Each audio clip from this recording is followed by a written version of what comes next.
नमस्कार मैत्रिणींनो, बघा मी इथे खमंग असा स्पंजी ढोकळा बनवलेला आहे. तर तुम्ही कसा बनवला तर तुम्ही तो बघा. तर बघा इथे मी एक पॅन घेतलेला आहे. त्यानंतर इथे मी रवा घेतलेला आहे, 1 वाटी रवा घेतलेला आहे, 2 चम्मच बेसन घेतलेला आहे, त्यानंतर दही पण घेतलेलं आहे, सांबारसुद्धा आणि मिरची वगैरे सर्व घेतलेलं आहे.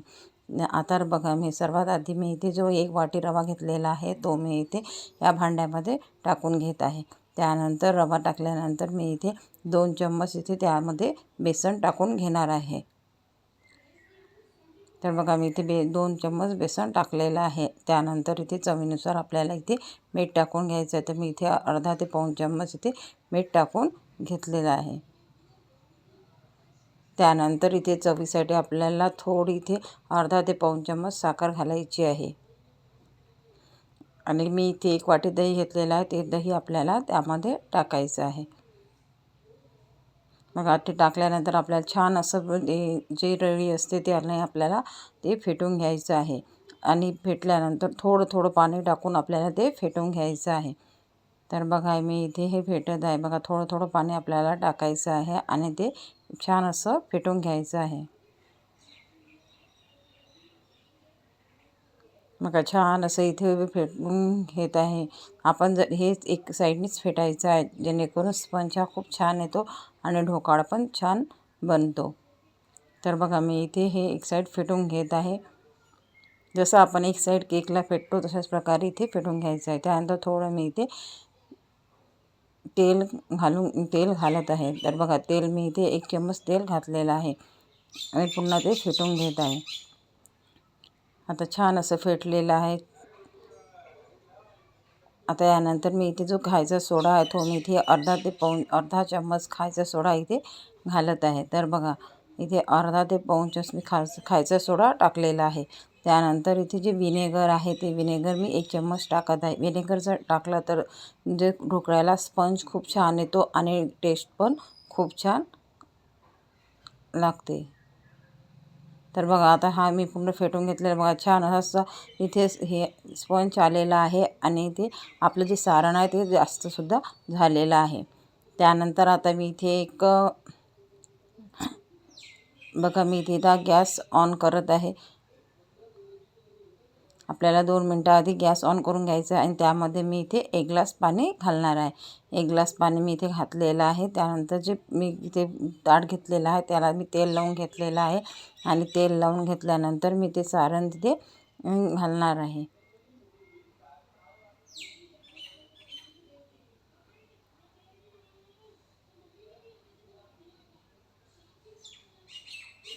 तर बघा हे सारण मी इथे घातलेलं आहे. आता आपल्याला इथे झाकण ठेवून द्यायचं आहे.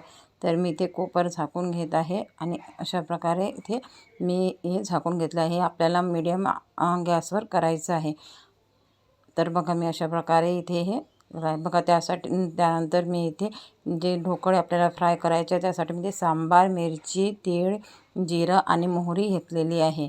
तर सर्व आपल्याला हे चिरून घ्यायचं आहे. त्यानंतर आपल्याला 10 ते 15 मिनटं ते ढोकळा झाल्यानंतर आपल्याला ते ढोकळे फ्राय करून घ्यायचे आहे.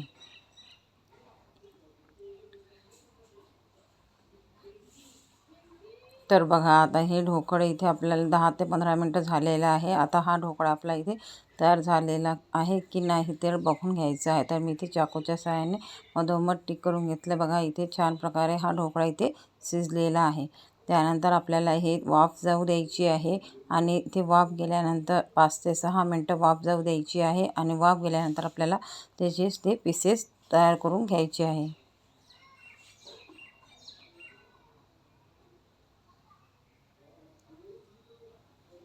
तर बघा वाफ छान प्रकारे गेलेली आहे. आता आपल्याला इथे आधी साईडने आपल्याला पूर्ण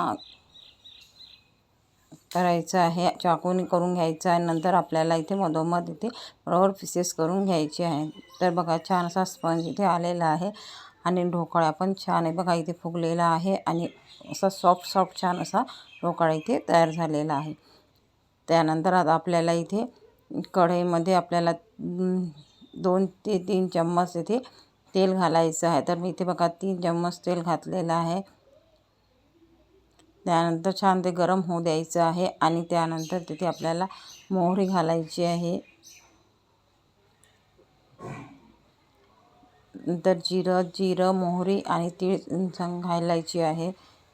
तर बघा छान आता इथे तेल गरम झालेलं आहे. आता मोहरी आपण जिरं टाकलेलं आहे ते छान ते बघा. त्यानंतर मिरचीसुद्धा टाकलेली आहे.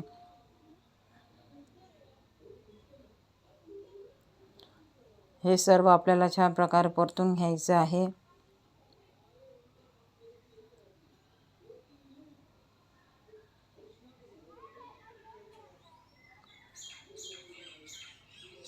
तर बघा हे छान प्रकारे इथे परतून झालेलं आहे.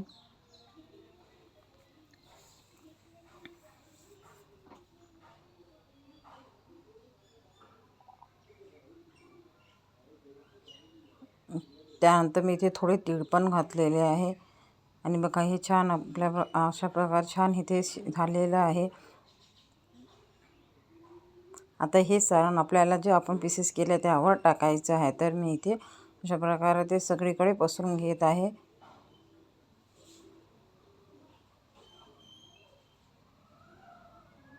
आणि त्यानंतर आपल्याला इथे आपण जो सांबार चिरलेला तो पण इथे घालायचा आहे.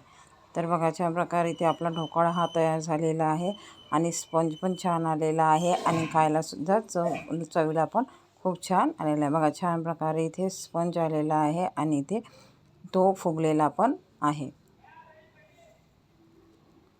तर बघा मैत्रिणींनो, अशा प्रकारे मी इथे ढोकळ्याची रेसिपी आपल्यासोबत आज शेअर केलेली आहे. बघा छान प्रकारे हा ढोकळा इथे तयार झालेला आहे.